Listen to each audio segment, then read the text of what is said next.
Leman Achai Ve'Re'ai Adabarna Shalom Bach. Je suis très content qu'on se revoie après avoir passé une très belle fête ensemble, dans le cœur, dans l'amour, l'empathie et la sympathie. J'espère que vous avez eu un très bon Seder.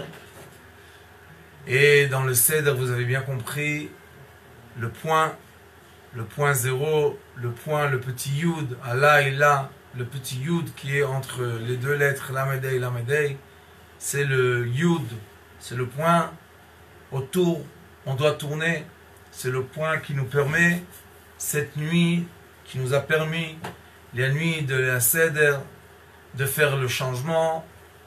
Et Baruch Hashem, on a commencé Sfirat HaOmer, après on a eu la chance d'avoir Shabbat ensemble. Et maintenant, après qu'en France, à l'exil, vous avez eu très longue fête, après Shabbat, j'espère que vous vous êtes reposés dimanche.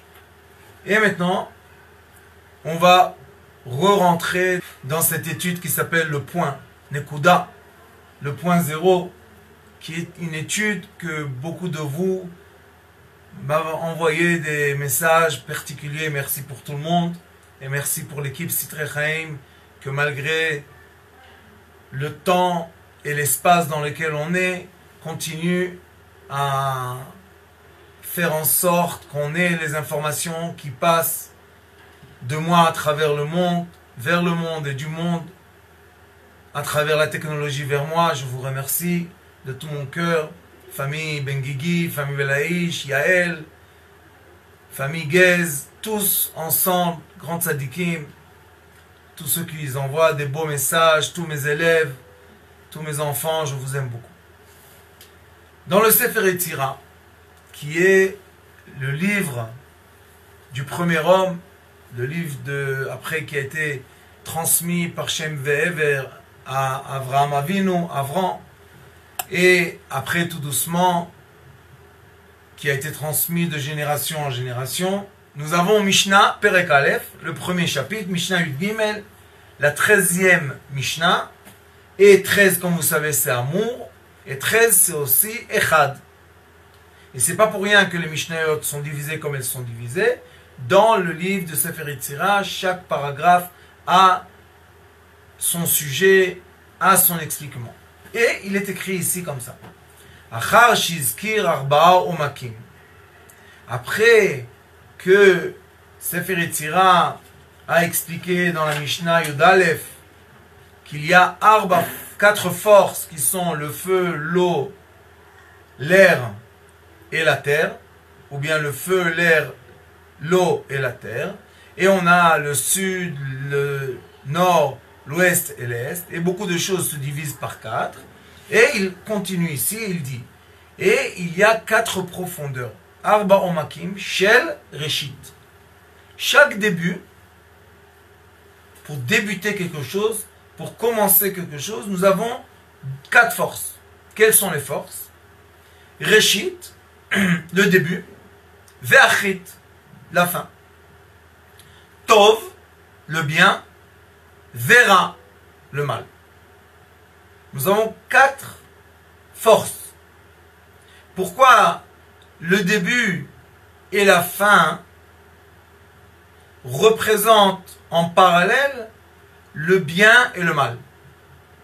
Pourquoi il les a mis ensemble? Il aurait dû dire, il n'y a pas de problème. Il y a le début et la fin, le haut et le bas.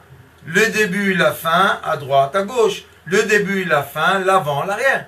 Et pourquoi il a mis le bien et le mal, qui sont une des 4 profondeurs, qui sont ces profondeurs-là, si on va les mettre dans l'équilibre, ils vont nous permettre de joindre le point zéro. La raison est que si vous prenez toute existence et vous comprenez que l'existence c'est un cycle rond, parce que tout est galgalim, tout est, ce sont des roues qui tournent et qui tournent et qui tournent et qui tournent. Donc dans la roue qui tourne, il y a une autre Mishnah qui dit Mugbal Ba'en Sof. Je fais une petite parenthèse. quelque chose qui est limité dans l'infini. Alors j'ai enseigné ça aux élèves une fois à l'école, qu'on va reprendre bientôt. On a limité l'infini.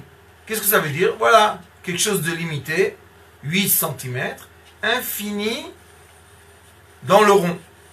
Où est le début et où est la fin d'un cercle? Où est le début? Est-ce que ça est le début? Je peux dire que c'est la fin. Est-ce que c'est ça le début? Je peux dire que c'est la fin. Donc, nous avons une forme géométrique qui s'appelle en hébreu igoul. Et dans le igoul, pour tous ceux-là qui veulent dire maintenant que le monde est plat, où est le début et où est la fin de quelque chose plat, ils doivent obligatoirement être l'un à l'extrême de l'autre. Ça, c'est quand il y a quelque chose de plat. Mais quand il y a quelque chose de rond, il n'y a ni fin ni début. Parce que chaque fin est un début. Et chaque début est la fin de quelque chose.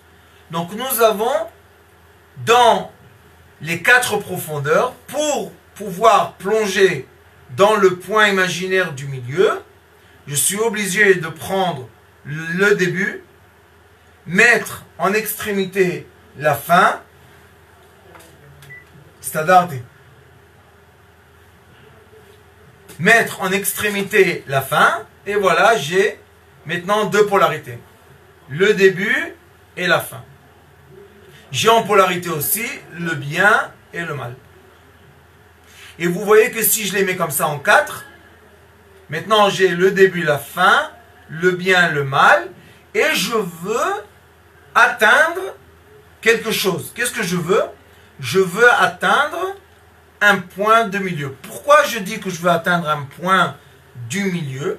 Parce que vous savez que tout tourne, ça tourne. Donc si j'étais en polarité extrême de bien et de mal, maintenant la roue a tourné, et maintenant le bien est en bas, le mal est en haut. Le début est venu à la place de la fin, et la fin est venue à la place du début. Tout ça, parce qu'il est écrit ici, après qu'il a parlé de 4 profondeurs, qui est le début, la fin, le bien et le mal,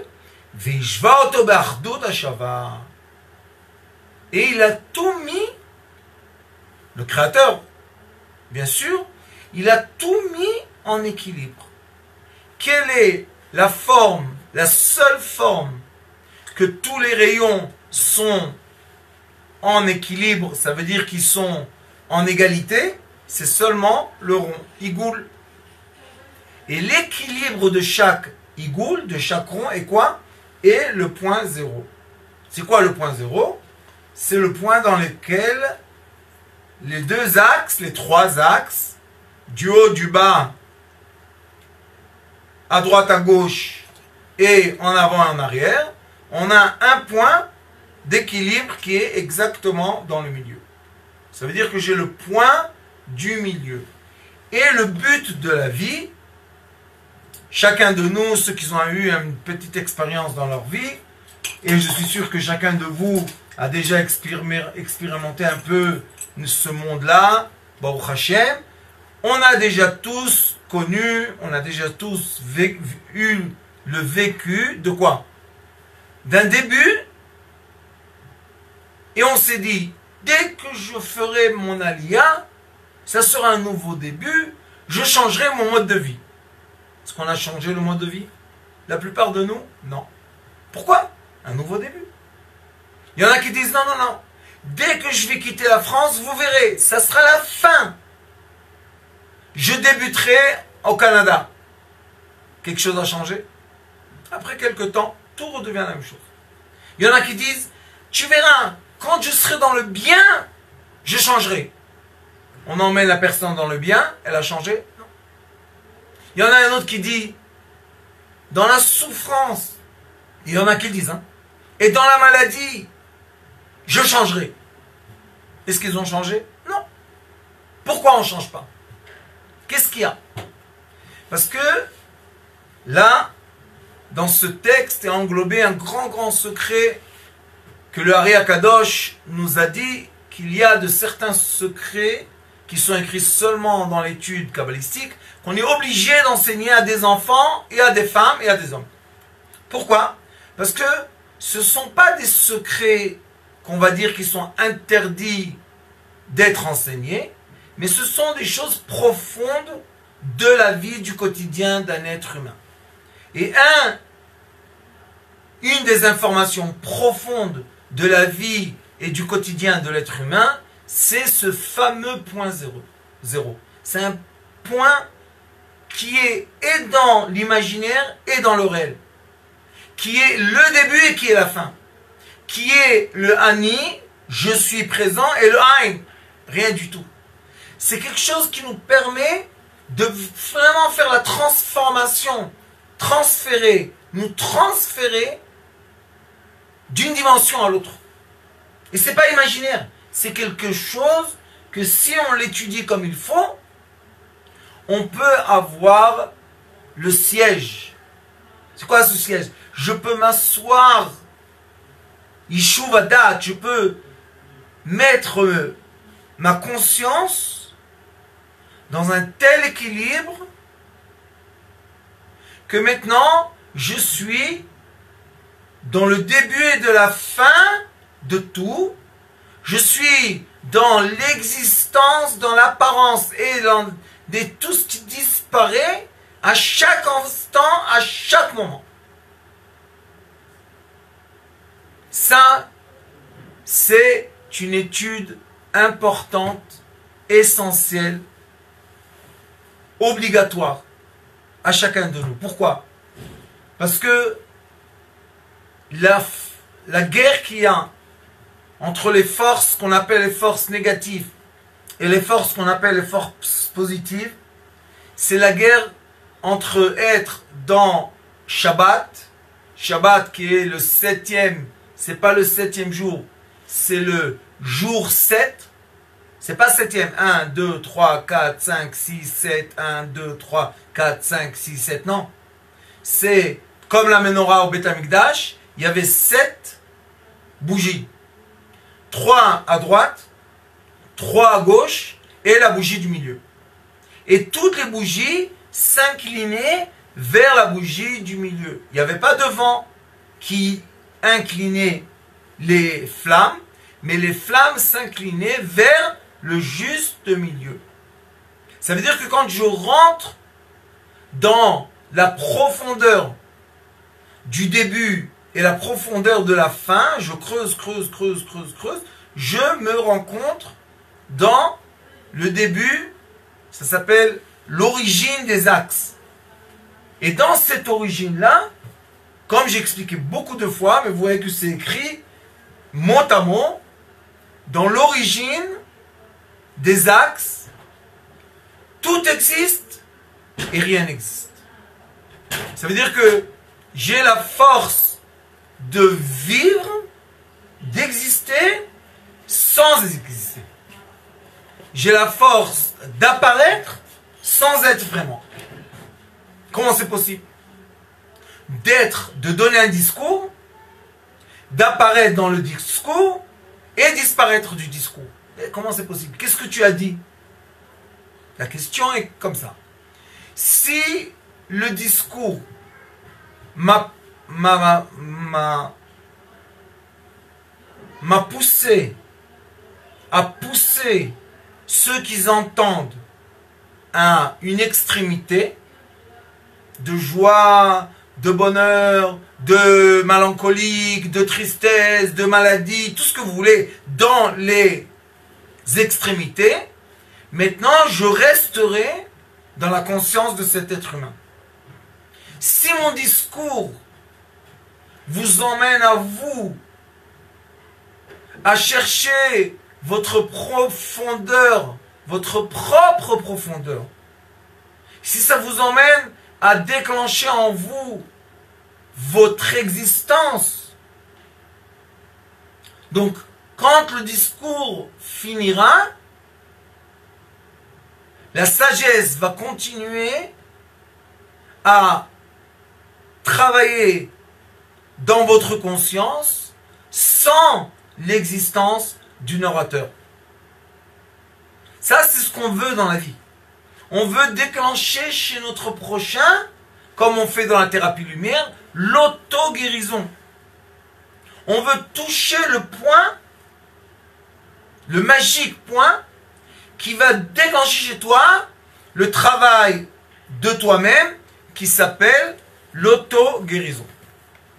Et c'est pas pour rien, attendez,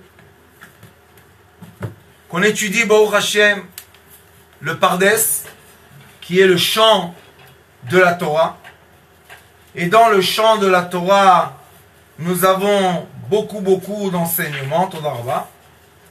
Et un des enseignements qu'on retrouve dans le Pshat, qui est la Mishnah, excusez-moi, il est écrit comme ça. Et ça revient à tout ce que je vous dis. Amudar ana mechavero venichas levakro. Celui qui a dit, moi, je jure de ne jamais profiter de mon ami. Et par hasard, il est venu le voir.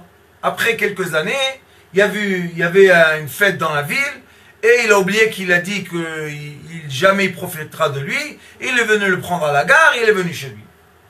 Omed aval lo yeshev. Il rentre chez lui, il reste debout, il ne s'assoit pas. Pourquoi? Parce que j'ai juré de ne pas avoir plaisir de lui. Donc je ne peux pas m'asseoir de cette chaise. Mais,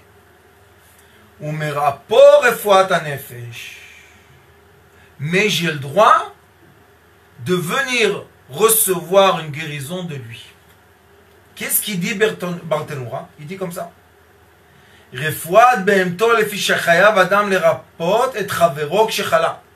suis obligé de guérir mon prochain quand il est malade. Même si ça vient sur le compte que j'ai juré de jamais profiter de lui. Mais de la guérison, j'ai le droit de profiter de lui. Shenemar veshivota lo. Ça veut dire qu'il y a un élément que l'être humain a perdu, que cet élément, quand il a perdu, il est malade. Et on parle de maladie spirituelle, de maladie physique. Les rabots avedat gufo. Et même s'il a perdu cet élément dans son corps. Au mitzvah ke'avid. Et c'est une mitzvah de faire une action positive, de lui rendre l'élément qu'il a perdu. Et c'est cet élément-là qui le rend malade. Et maintenant, dans cette période, qui est une période très intéressante, vous voyez que l'élément qu'on a perdu commence à se dévoiler. Les gens riches ou les gens pauvres, les gens tristes ou les gens gais, les gens de la foule, d'être toujours entourés, et les gens qui sont solitaires, les gens forts de caractère et de physique et les gens faibles de caractère et de physique, tous sont sortis de leur siège. Il y a une vibration. Les informations vibrent. Et maintenant, on veut remettre en équilibre la roue.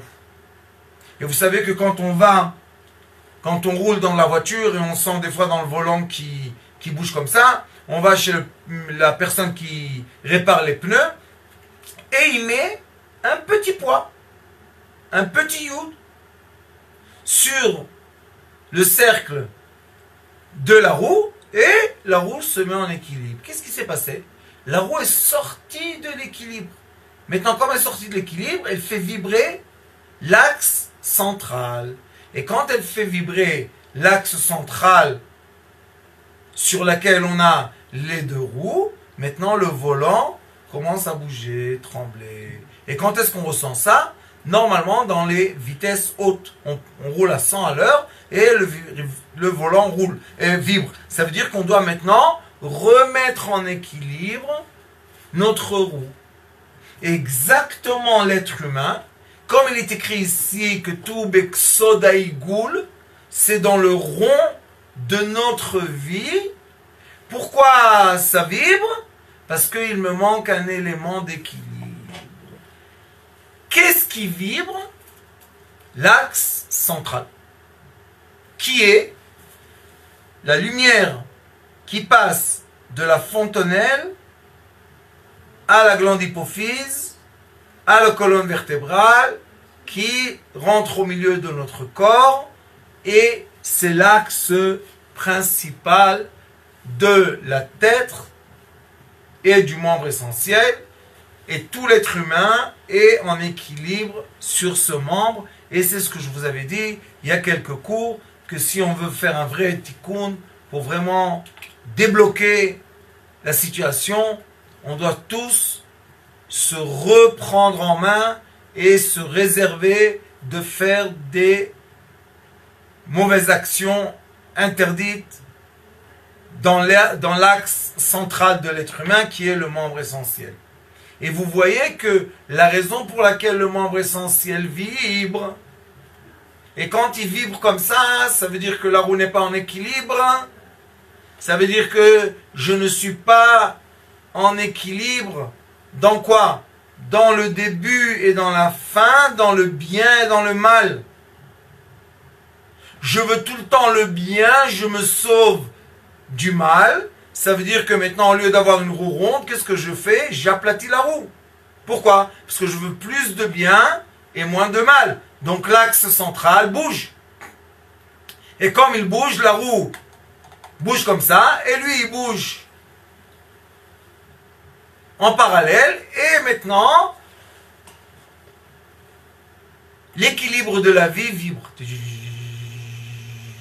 Et ça vibre, et tout doucement, vous savez que quand l'axe central de quelque chose qui tourne vibre, ça met en déséquilibre, et à la fin, ce déséquilibre qui commence par un moteur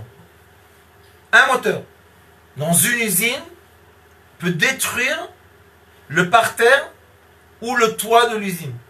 Un moteur qui bouge sans équilibre.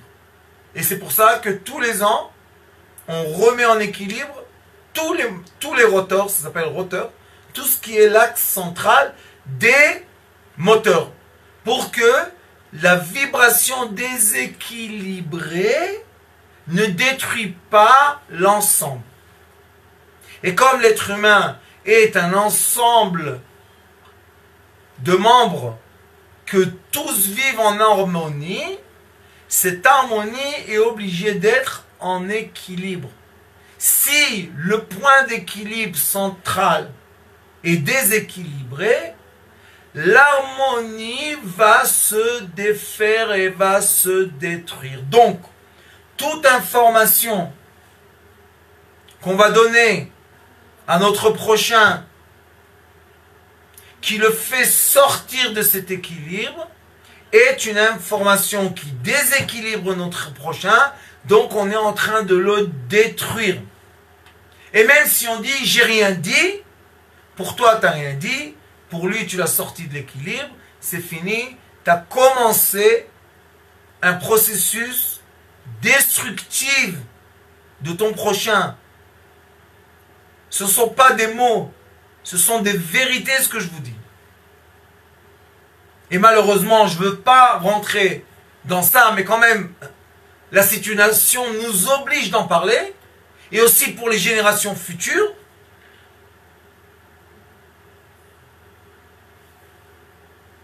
Un virus, que sa grandeur physique est 1 mètre fois 10 en puissance de moins 17, c'est comme 1 milliard de fois 1 milliard, mais en tout petit. Un petit virus a déséquilibré l'économie mondiale. Il a déséquilibré l'état d'esprit mondial. Il a déséquilibré énormément d'êtres humains sur Terre. Mais il n'a rien fait ni aux plantes, ni aux minéraux, ni aux animaux. Malgré que maintenant ils essayent de dire que voilà le premier animal qui est malade du corona. Qu'est-ce que vous êtes tellement content de trouver un animal sur Terre qui est malade de corona? Qu'est-ce qu'il y a? C'est important, un animal sur Terre. Il y a des dizaines de milliers, de milliards d'animaux. Alors pourquoi vous donnez de la page d'information, sur la première page d'information, voilà, on a détecté le premier animal qui est malade du corona. Non, c'est le premier animal qui a reçu ce virus, on ne sait pas comment, mais beaucoup de fois pour faire des essais sur les animaux de antivirus. Et en Israël, de façon triste, ils sont en train de dire qu'ils connaissent l'antibiotique dont a parlé professeur Raoul, le français de Marseille, que je pense que c'est un homme de courage. Macron est parti s'asseoir avec lui 3 heures pour lui expliquer, Monsieur Macron, c'est rien du tout, et arrêtez d'affoler le monde, et arrêtez d'affoler l'économie mondiale, parce que déjà, le désastre qui a été créé par l'information et l'affolement, déjà, on va payer longtemps de taxes pour réparer ça, et vas-y rebolote, le peuple qui est esclave du gouvernement, maintenant ils sont en train de dire, voilà, c'est rien du tout, c'est un antibiotique, celui qui sera malade, il recevra l'antibiotique 2 jours, et il guérit. Prenez en relativé ces derniers messages au premier message, qui était la guerre mondiale, le monde va s'arrêter, comment on va se réveiller de ce désastre. Le désastre est l'occasion. Écoutez bien ce que je vous dis. Ils sont en train de voir que les gens, Baruch Hashem, ont diffusé entre eux viralement que c'est une occasion de se remettre en phase vis-à-vis de l'économie, vis-à-vis de la vie de famille, vis-à-vis des efforts qu'on veut faire dans notre vie. Ça suffit d'être esclave toute la journée. Je travaille toute ma vie pour à la fin rencontrer mes enfants au mariage et qu'ils me disent « Papa, je voulais pas une machine d'argent, je voulais un père », comme dit Enrico Macias. J'ai pas vu mes enfants grandir par souci de leur avenir. Mais continuez les mots parce que je ne connais pas par cœur. Mais souci de l'avenir. Et ben voilà, on est arrivé au moment de la fin d'un début qui peut changer. Regardez la planète. Sans pollution. Vous savez les avions, combien de pollution sur planète? Qui a dit que je dois tout le temps prendre l'avion, aller là, conquérir le monde? Qu'est-ce qu'il y a? Qu'est-ce qu'il y a? Et pourquoi penser que l'aviation civile est la première qui a été mise à place sur Terre? Et quand on va finir cette période, il y aura des gens libres d'esprit comme ce docteur, professeur Raoul, je pense qu'on doit l'appeler, et on doit lui donner le prix Nobel, ce monsieur. Pas parce qu'il a dévoilé quelque chose il y a 16 ans, et il a guéri déjà des milliards de gens sur la planète, parce qu'il a eu le courage de le dire. Parce qu'il a le courage d'en parler et de ne pas lâcher le morceau. Et je suis sûr qu'ils ont essayé de lui mettre les pansements sur la bouche. Mais lui, c'est un vrai berger. Lui, c'est un vrai homme courageux. Lui, c'est quelqu'un qui doit mériter d'être un leader de pays. Pourquoi? Parce qu'il prend soin de ses patients et non plus de lui-même. Il a les prestige qu'il a besoin, il a de l'argent qu'il a besoin, il a tout ce qu'il a besoin. Et maintenant, toute sa pensée, toute son inquiétude est pour qui? Et pour les autres. Ça, c'est le dogma, c'est l'exemple qu'on doit prendre pour nous tous. Mais pour arriver à ça, je suis obligé d'être dans l'équilibre interne. Et regardez ce que me dit la Mishnah. Merapo beyadav shechala begufo. Il faut même celui que je dis que je ne veux pas recevoir de lui, ou je ne veux pas lui donner, quand il est malade, je suis obligé de recevoir et de donner. Parce que quel est le problème de la maladie? Le problème de la maladie, c'est qu'il a perdu un élément. Et quel est l'élément qu'il a perdu? Les sages de la Torah nous disent Yud. Le petit point Yud. Et ce petit point magique fait une très grande différence extrême, polaire, chez l'être humain. Quelle est la différence entre Ra, le mal, et Da, le savoir? Quand je mets dans le Reish du mal un petit point, je reçois un Daled. Et ça transforme le mot mal en mot Da, savoir. Ça nous donne les mots R, la force du réveil de l'esprit animal qui se réveille à un désir qu'on n'arrive pas à contrôler, à être témoin, voir les choses et être capable de témoigner de ce que je vois. Je ne peux pas témoigner d'une chose que je ne vois pas. Et si je vois la chose, ça veut dire qu'elle est déjà à l'extérieur de moi. Et quand le désir animal est à l'extérieur de moi, je le vois d'une autre façon. Je ne suis pas prêt à faire du mal à l'autre pour contenter mes propres désirs.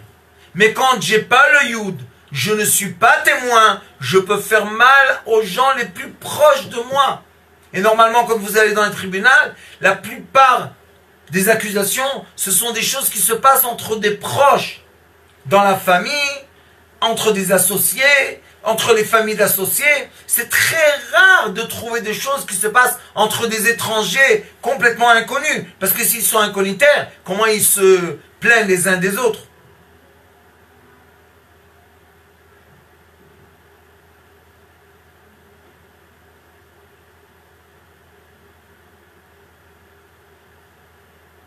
Et nous avons un frère,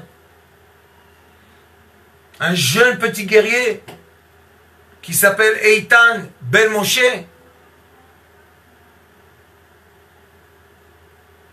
que bientôt va revenir chez nous, être avec nous.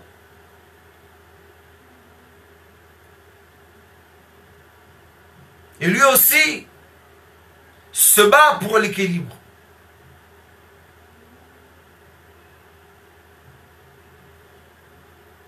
Et c'est pour ça que toujours on est prêt à se sacrifier pour un proche. Et malheureusement, comme on a la force de se sacrifier pour un proche, la plupart du temps, on va sacrifier un proche. Et ça, c'est la différence entre avoir le Yud Chochma ou ne pas avoir le Yud Chochma. Et c'est pour ça que dans le livre de Yetzira, le premier paragraphe, la première Mishnah parle de quoi? Elle parle de ce fameux Yud, comme il est écrit ici. ולכן צריך זה אלוה וכבר ביארנו לאל שהיוד הוא גולם בלי צורה והוא החוכמה.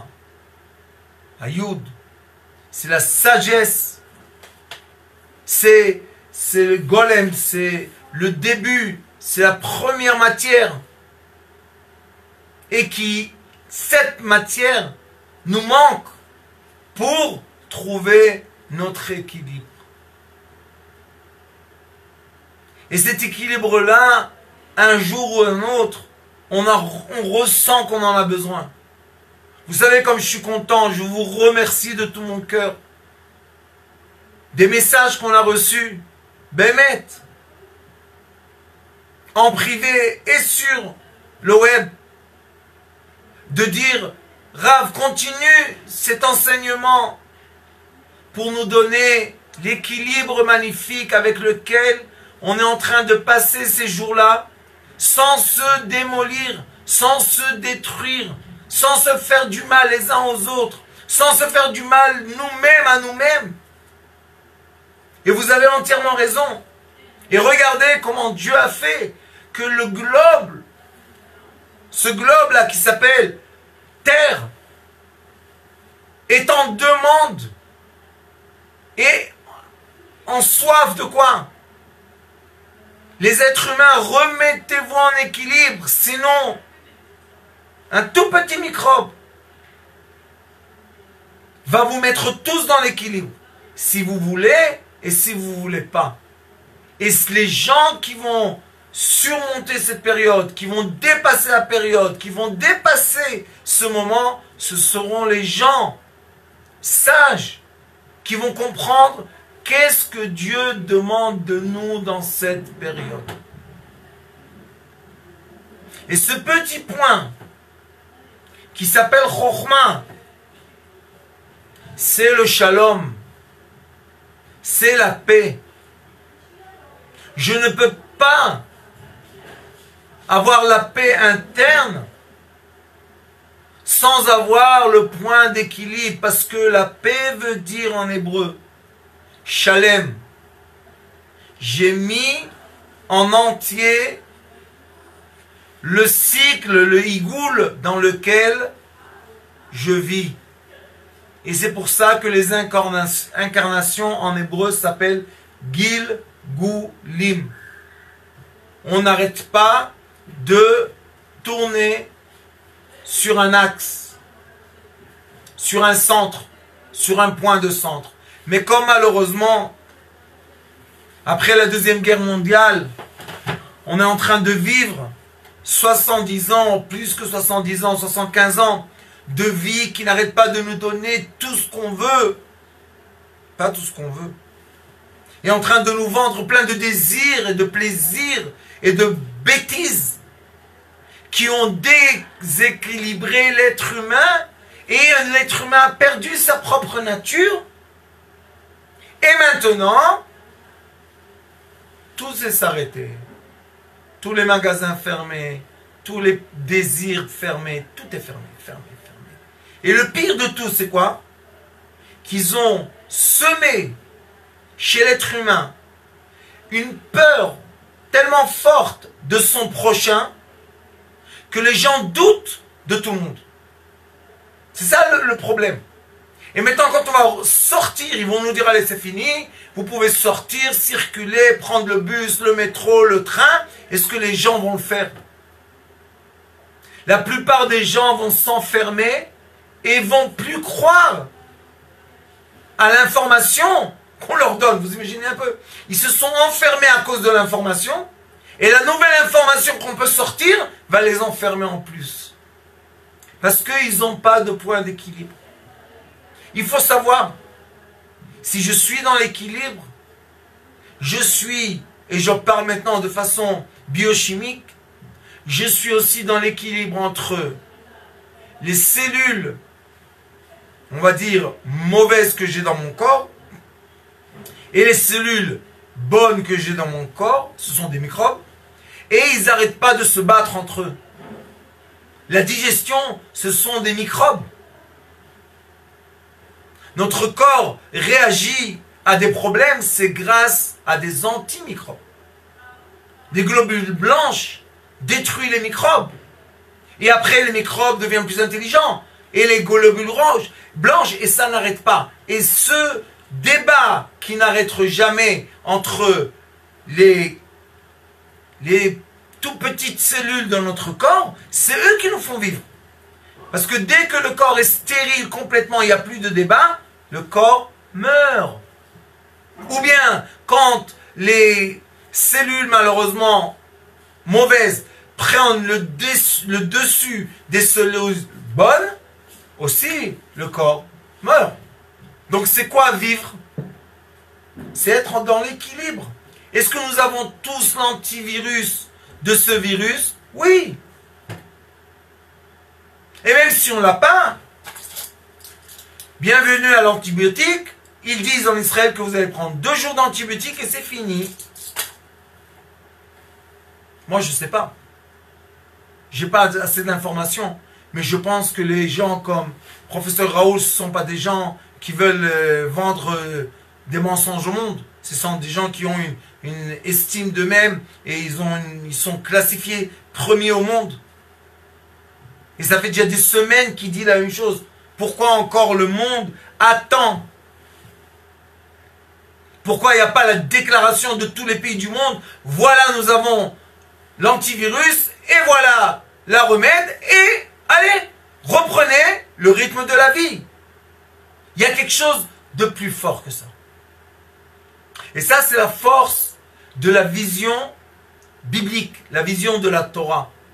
Elle permet au sage de sortir de son propre élément égoïste, personnel, et de regarder de façon beaucoup plus globale les problèmes ou les solutions. Et voir qu'est-ce qui se passe vraiment. Quels sont les champs vibratoires dans lesquels on est rentré dans le temps de l'histoire et qui bougent, qui font bouger trop fort, trop fortement l'être humain. C'est toute l'histoire. Et quand on rentre dans cette vision, grâce à nos livres qui nous permettent d'avoir les relativités, le savoir relatif pour nous dire quel est le champ vibratoire dans lequel on est rentré et quelle est la vibration dans laquelle on est. Et on m'a envoyé aussi quelque chose de très intéressant, excusez-moi de ne pas avoir internet, mais on m'a envoyé aussi une étude qui a été faite sur ce virus et la physique quantique. Quelle est la vibration de ce virus et quelle est la vibration quantique qui est en parallèle? J'ai pas eu le temps d'étudier, ça m'a l'air de très intéressant et ça donne beaucoup de réponses à beaucoup de questions. Mais malgré que toutes les réponses sont là, et malgré qu'on sait qu'il y a déjà les anti-remèdes. Pourquoi? Parce qu'il est écrit dans la Torah, Bema shemakeu merape, Hashem magdim trufa la maka. Dieu, avant de donner un coup, il envoie premièrement la guérison, le médicament. Pourquoi? Parce que même après qu'il a donné le coup, il a encore pitié de ses enfants. C'est pas qu'il donne les coups parce que c'est un sadiste. Chas v'shalom, dire comme ça. Au contraire, Dieu n'arrête pas de nous aimer. Mais des fois, on est tellement têtu qu'il faut nous casser la nuque un peu. Baisser la tête. Tout le monde marche la tête comme ça. Baisser la tête.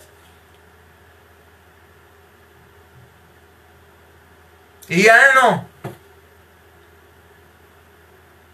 de cela, on m'a réveillé dans le Hallel qu'on dit tous les jours maintenant en Pessah. Hashamaim shamaim la Hashem, va'aretz natan levnei adam. Dès que l'être humain a commencé de penser qu'il est en train d'interférer les ondes vibratoires célestes du ciel, des étoiles qui viennent vers nous, et étaler énormément de satellites, ou bien créer énormément d'antennes sur Terre pour déséquilibrer le temps. Vous savez qu'aujourd'hui encore en Israël, on est Pessah, on est au milieu de Pessah, il y a eu la pluie. Hier toute la nuit on a eu la pluie, Shabbat on a eu la pluie. C'est pas le temps du printemps. Il y a des gens qui jouent avec l'air. Ils jouent avec le ciel, avec les satellites, avec les avions. C'est pour ça qu'on n'a plus le droit de prendre les avions, de partir d'un pays à l'autre, parce qu'on aurait vu ce qui se passe en haut, on serait tous affolés. On n'aurait pas accepté. Donc ce petit virus a donné la raison à certaines personnes de nous aveugler. Mais qu'est-ce qu'ils vont faire ces gens-là le jour d'après? Ça, c'est une question globale. Et nous, qu'est-ce qu'on doit faire pendant ces jours-là? Et je pense que vous avez fait un travail magnifique, parce que ça s'est ressenti la nuit de Pessah. On a ressenti Shabbat, qu'il y a une vibration qui grandit de jour en jour, d'êtres humains du point zéro, qu'ils ont décidé enfin de mettre leur vie en équilibre. Bravo! Bravo! Et c'est pas facile pour eux. Aujourd'hui, j'ai un des fidèles à nous qui a eu besoin en urgence de faire une chirurgie dans l'œil et on lui a dit non monsieur, il n'y a pas de docteur. Les services médicaux ne marchent pas. Tu veux te faire opérer dans une semaine. Et mon œil, je peux perdre mon œil. Non, non, non, non. Dans une semaine. Pourquoi? C'est quelque chose que vous voyez. Vous m'avez fait un CT. Vous voyez le problème. Guérisez-moi. Tout d'un coup, ce qui était avant les urgences, et on prenait les personnes en première aide, et tout de suite on les mettait en bloc d'opération, aujourd'hui, non. Pourquoi? Parce que vous allez voir que cette forte vague d'angoisse et de stress permanent va monter très haut de gens qui vont avoir besoin de thérapie médicale, d'intervention médicale, et après, c'est simple, il y aura beaucoup plus de demandes d'intervention médicale, donc, encore une fois, le système médical, l'économie va monter, monter, monter, monter. Qu'est-ce qu'on peut faire? Ce sont des choses que l'être humain n'arrive même pas à comprendre. Le docteur, quand il a juré d'être un docteur, il a dit, dans tout cas, vous me levez du lit, je fais tout pour sauver mon prochain, et maintenant il y a des lois qui lui disent, non, non, non, non, non. Freine. Il n'y a plus de sauver son prochain.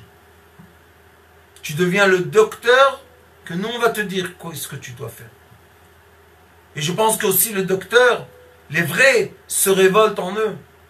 Donc on a essayé dans le privé et on a dévoilé qu'un cousin à ce monsieur est exactement le docteur qu'il a besoin pour guérir son œil. Et il lui a dit, je m'excuse mon frère, j'ai pas le droit de te le faire. La loi m'interdit de te guérir. Et maintenant, on peut d'un côté se révolter, de sortir de l'axe du milieu. Mais d'un autre côté, quel est le message divin vers notre frère qui maintenant se sent mal et que Dieu lui envoie une grande réfouache les mains? Quel est le message? Auto-guérison. Tu sais très bien que tu as ce que tu as à cause d'un stress. Et tu sais très bien que tu montes ta tension parce que tu es enfermé dans une maison et tu as l'habitude de marcher dans la rue. Eh bien, tu peux d'un côté maintenant monter un taux de tension beaucoup plus élevé et te faire beaucoup plus de mal, ou bien te dire, je n'ai plus la solution mécanique, je suis obligé d'appliquer la solution spirituelle. Je suis obligé de rentrer dans le calme. Tu peux fermer tes yeux, méditer que tu vis tous les canaux de ton corps et tu débouches tout ce qui est bouché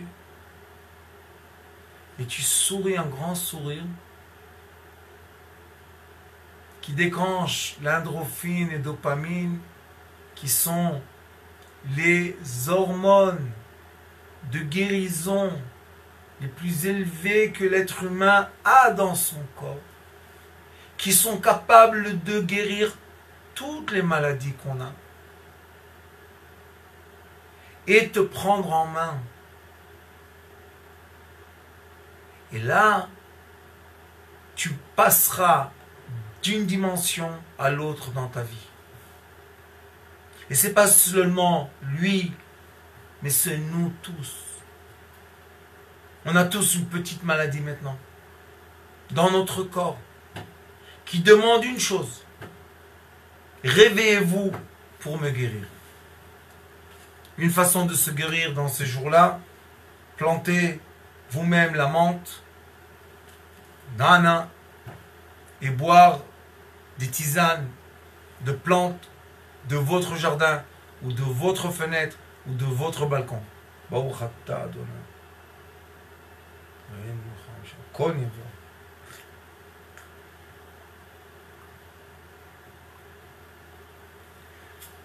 Ouah, le Amen que j'ai entendu. Vous pouvez débloquer tous les canaux. On le dirige tout vers les yeux de notre cher Marco. Et avec l'aide de Dieu, dans une semaine, tu arriveras à l'hôpital. Tu ne devras même pas aller à l'hôpital. Il n'y aura plus rien. Tu vas avoir des yeux neufs. Avec l'aide de Dieu, avec le Amen que tout le monde a dit sur ce petit verre de thé d'une petite personne, un petit microbe sur terre. Donc, il continue, il dit Veishva oto be'achdut hashava ou ha'igul. Pourquoi il a dit Veishva oto be'achdut hashava? Il a dit, il a tout mis en égalité dans l'union. Pourquoi il faut dire égalité dans l'union? Tu peux dire égalité, c'est tout, ça suffit. Je vous ai dit que le début c'est Mishnah Yud Gimel. C'est la Mishnah 13. Et 13 c'est Echad. Echad c'est uni. Donc il dit, tu dois tout mettre en équilibre, en égalité, Ashva égale, Be'achdut Ashava. Qu'il y a sur terre une forme qui n'est pas seulement géométriquement la forme qui met tout en équilibre, mais qui crée l'union. Achdut. Il y a l'union. Et c'est pour ça que la table de Pessah, comme vous voyez ici, il a dit il y a 4 profondeurs. On avait 4 fils. Et chacun de lui, 2, était une profondeur. Et quand on a rencontré les profondeurs, hop, on a trouvé le point du zéro. Et vous savez très bien qu'avec l'aide de Dieu et beaucoup de prières, ça fait des années que j'ai reçu le protecteur Sitrei Chaim. Ceux qui connaissent, ceux qui ne connaissent pas. Ce protecteur-là, contre ondes vibratoires électromagnétiques qui créent beaucoup de dégâts aux êtres humains dans ce monde moderne, et contre le coup d'œil et contre beaucoup de choses, je ne veux pas maintenant développer, juste pour vous dire. Igul, ba'achdut hashava. Où tout se met en équilibre, là, dans le point du milieu. Et ce point du milieu est le point le plus fort sur Terre. Vous savez quoi? Pourquoi? Parce que c'est un point, à travers ce point, passent tous les axes de la sphère entière et il ne se détruit pas. Parce que tous les autres points qui sont à côté de lui, il y a toujours une force majeure qui domine ce point. Le haut, le bas, à droite, à gauche, en avant, en arrière, tous les triangles. Mais lui, le point du milieu, c'est le point le plus stable. Comme il est tellement stable et il ne bouge pas, c'est le point dans lequel je veux me projeter. C'est le point dans lequel je veux plonger. Et d'après les secrets de Kabbalah, dans ce point-là, on passe, il y a un tuyau au-delà de ce point, et quand on est arrivé, on rentre dans un ascenseur transparent magique qui va nous transférer dans une autre sphère temporelle qui est d'autres mesures que la sphère dans laquelle on est. Et c'est pour cela que la différence entre les deux sphères seront comme la différence entre le fini et l'infini. C'est radical. Et oui, on peut y passer. Et oui, on peut, grâce à ce protecteur Sitrei Chaim, on peut éviter énormément d'ondes électromagnétiques, pas passer par nous et nous déséquilibrer et nous faire sortir de notre silence et surtout nous vibrer. Vibration, vibration, vibration, vibration. Et vous savez que si une personne fait comme ça, comme ça, comme ça, beaucoup de temps, à un certain moment, on ne peut plus penser tout seul. Pourquoi? Parce qu'on est tout le temps dans le rythme, comme ça. Et on devient abruti. Et si le rythme est extérieur par ma tête, mais s'il est profondément dans des cellules, quelle est la différence? Aucune différence. Et c'est pour ça que l'être humain doit avoir sur lui un protecteur électromagnétique qui renvoie de lui, ou bien qui crée autour de lui une protection, que ces ondes-là vibratoires ne puissent pas me déstabiliser. Parce que la stabilisation est la force de l'être humain qui met en parallèle et en accord les forces physiques et les forces spirituelles. Parce qu'il ne faut pas oublier qu'on est créé de deux. Et c'est pour ça que lui il dit Reshit Achrit, c'est dans la matière. Le début et la fin d'une chose, on peut mesurer. Mais Tov verra, le bien et le mal, c'est un sentiment. Donc, on a des sentiments dans la matière. Et c'est pour ça qu'on est obligé de travailler et notre matière et nos sentiments pour plonger dans cette eau magnifique que quand on va arriver au point zéro, va s'ouvrir une porte magique d'un tuyau, d'un ascenseur qui va nous transférer dans une onde extérieure dans laquelle on vit, qui s'appelle passer de l'être animal à l'être qui parle. Passer du monde de l'action, la Massia, au monde de Yetzira. Et la différence entre les mondes est quoi? La clarté de l'être humain. Quand je suis clair et je sais faire les différences entre les choses, trier les informations ou les nouvelles ou les messages, là, je peux me positionner comme il faut.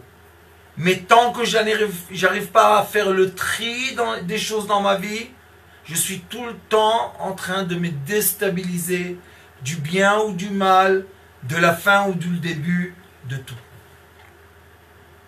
C'est une grande occasion pour moi de répéter encore une fois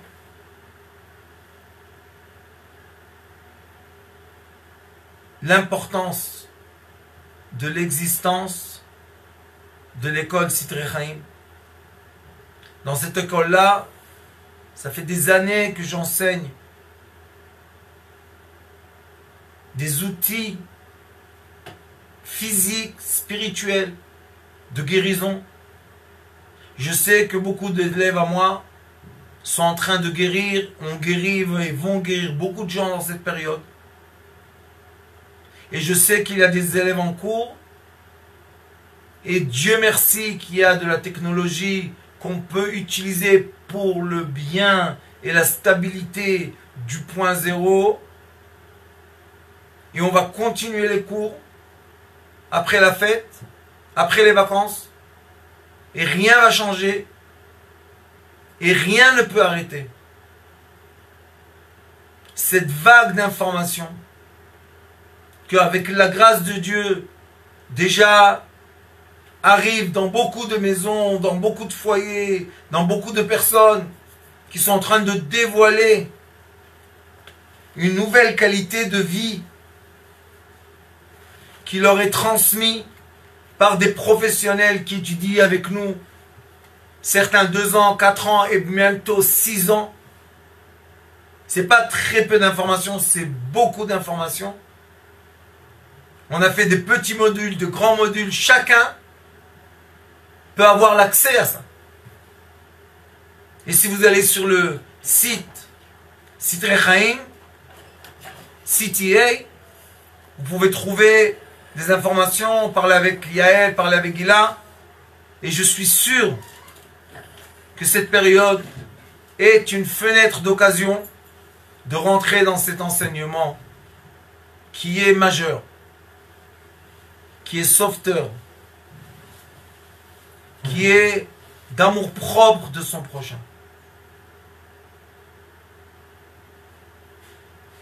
Pour, avec l'aide de Dieu, après cette épidémie, se retrouver tous autour d'une table ronde des chevaliers de la lumière.